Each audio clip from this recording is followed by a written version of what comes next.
Olá, seja bem-vindo, querido aluno, querida aluna que participa aqui conosco das aulas da nossa plataforma Alcancemos Mais. E nós estamos aí num projeto muito especial, que é a Escola Missionária, através do método Influenciar.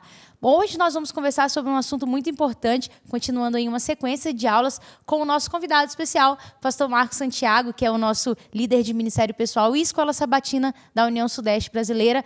Pastor, seja bem-vindo mais uma vez. Vamos falar um pouquinho mais aí, nos aprofundar mais nessa prática de estudo da Bíblia. Pastor, animado para a aula de hoje?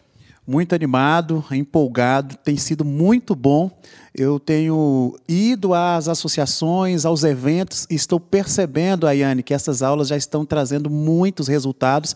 Inclusive, já estou batizando pessoas influenciadas por você que tem acompanhado as nossas aulas. Que bênção! Deus seja louvado pelos resultados que a gente já tem compartilhado. Muito legal. E falando em resultados, o tema da nossa aula é como as pessoas aceitam Jesus. É isso que nós vamos descobrir juntos hoje. E a primeira pergunta é: por que as pessoas precisam aceitar Jesus? Muito boa pergunta, e a gente amplia essa pergunta, porque, primeiro, somos pecadores. Todos somos pecadores. E aceitar Jesus é um requisito inicial para uma jornada de transformação real e profunda. Então, as pessoas precisam aceitar Jesus por causa da sua condição de pecado. E é Jesus, seu ministério, tudo que ele representa, que nos traz a oportunidade de redenção, de resgate, de transformação de vida. Então, a necessidade é de todos, mas alguns ainda não conhecem Jesus, não conhecem esse ministério da graça. Por isso, elas precisam de Jesus. E o que confirma que alguém aceitou Jesus? Interessante, né? Porque quando o instrutor bíblico vai para o estudo da Bíblia, ele precisa, assim como é apaixonado pela palavra, pela Bíblia, ser apaixonado pela pessoa.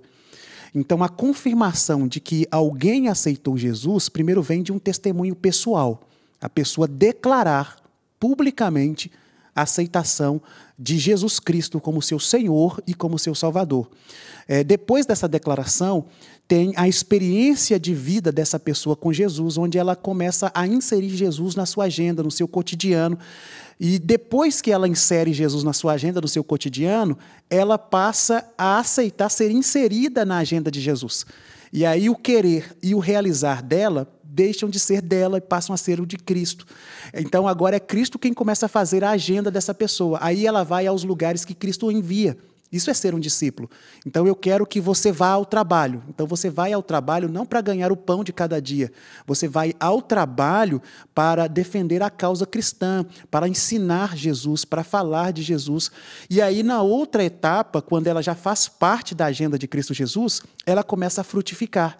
E as pessoas começam a perceber que ela anda com Jesus, porque o caráter dela é semelhante ao de Jesus. A fala dela é uma fala de perdão, de aceitação, de reconhecimento, de motivação. É uma fala cristã de quem promove boas notícias, as boas notícias do reino.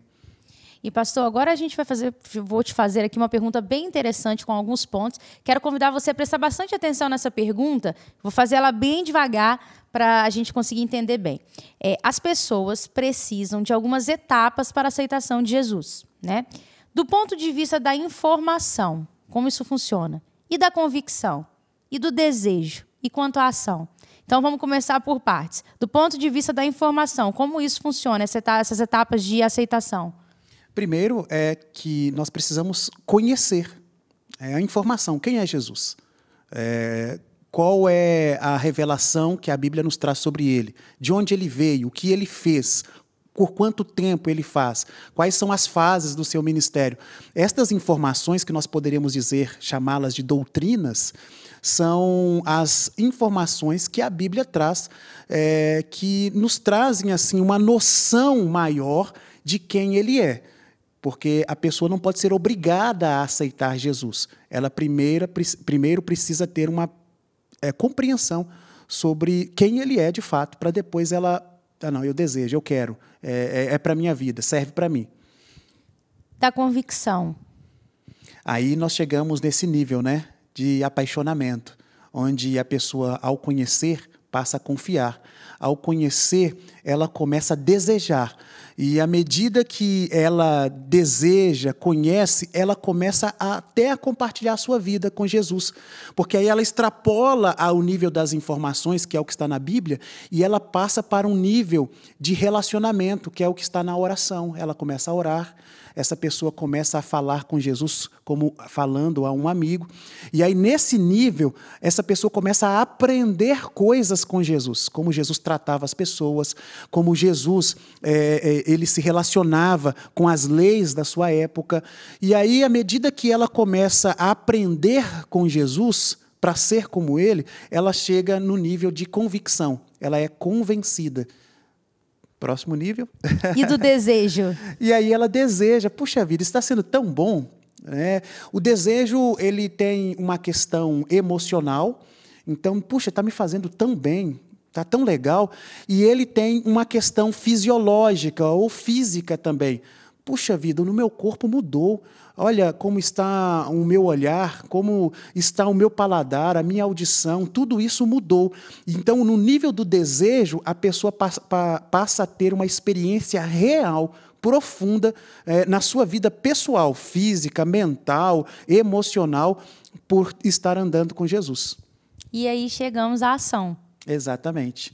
Que nesse nível da ação, esta pessoa conta para todo mundo o que ela veio experimentando. Então, as informações que ela teve, ela conta, as convicções às quais ela chegou, ela compartilha, os desejos que ela teve, as reações na vida como um todo, no físico, na mente, nas emoções, ela também começa a falar, compartilhar, e aí, nesse nível da ação, ela declara publicamente que Jesus é o seu Senhor, que Jesus vai ser o regente da sua vida, ela vai desejar se batizar, vai se batizar, e agora ela vai trazer outras pessoas para um relacionamento, onde ela vai dar informações, vai trabalhar para as convicções acontecerem, e aí ela faz um processo de discipulado para que alguém viva as mesmas experiências que ela. Entendi, pastor. E qual que é a relação desse processo com a obra do Espírito Santo? Primeiro, que o Espírito Santo é quem inspira a Bíblia. Ou seja, todas as informações que a Bíblia tem registradas foram registradas por influência do Espírito Santo. Segundo, o Espírito Santo, uma das suas funções é me convencer do pecado, é convencer a pessoa com quem eu estou estudando do pecado. Então, o Espírito Santo, ele construiu a informação sobre Cristo, ajudou os escritores nesse processo, e o Espírito Santo, ele constrói a minha percepção do que essas informações sobre Cristo representam. Por isso que ele é quem me convence, através de um diálogo, seja mental, verbal, ou corporal, ou espiritual, ele me convence de que eu estou errado, do que eu preciso para me acertar, e ele me convence de que Cristo é o meu Senhor.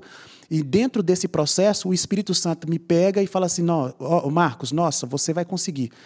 Vai lá, Marcos, vai por aqui, vai por ali. E ele passa a ser o meu companheiro, porque a Bíblia fala, quando Jesus nasceu, que ele recebeu uma titulação, Emanuel, né, que significa Deus conosco. Mas Jesus voltou para o céu e ele pediu ao Pai que enviasse o Espírito Santo. O Espírito Santo é Deus. Então, o Emanuel, Deus conosco hoje, é o Espírito Santo. Então, nesse sentido, a obra do Espírito Santo é nos convencer de que nós não somos órfãos e nós podemos contar com o auxílio dele para todo o processo de crescimento cristão. Muito bom, pastor. A próxima pergunta, a nossa última pergunta aqui dessa aula, é uma pergunta que pode ser que esteja no coração de muitas pessoas que estudam a Bíblia também, que é: aceitar Jesus é tudo que eu preciso? É tudo que a pessoa precisa, no caso? Essa pergunta é muito legal, né? Aceitar Jesus é tudo, mas não é tudo. Então, ela é meio paradoxal aí, nesse sentido de ser uma coisa que pode levar a diferentes direções. Então, veja, aceitar Jesus, ele se torna tudo naquela fase de informação, de convicção e naquela fase de desejo. É tudo o que eu preciso naquele momento, tudo. Eu aceito Jesus, tudo. Mas este tudo não é tudo sobre Cristo. Então, esse tudo sobre Cristo, que é o seu ministério no santuário celestial, a nossa vida com Ele durante a eternidade, a relação dele com o pecado, com a humanidade e assim por diante, vai sendo aquilo que vai me acompanhar. Então, aceitar Jesus é tudo o que eu preciso quando eu me deparo com a minha natureza pecaminosa e quero rejeitá-la. Aí Jesus Cristo é tudo o que eu preciso. Agora, essa aceitação é tudo para a minha vida? Não necessariamente, porque a aceitação ela passará a reger a minha vida para um crescimento, um descortinamento de novas informações que temos nas profecias, e aí eu passo a conhecer o Jesus que eu não conhecia totalmente. E essa experiência vai me tornando cada vez mais apaixonado por ele, né? E quanto mais a gente conhece alguém, mais a gente quer estar com aquela pessoa, principalmente quando faz bem a gente. Pastor, parecia uma pergunta simples, mas a gente pôde ver aqui juntos que é algo profundo e eu tenho certeza que você anotou aí essa dica. Pastor, muito obrigado pela aula de hoje. Nós temos aí várias aulas para você ainda na plataforma, feitas especialmente para você, para a sua vida como missionário, para a sua vida espiritual também.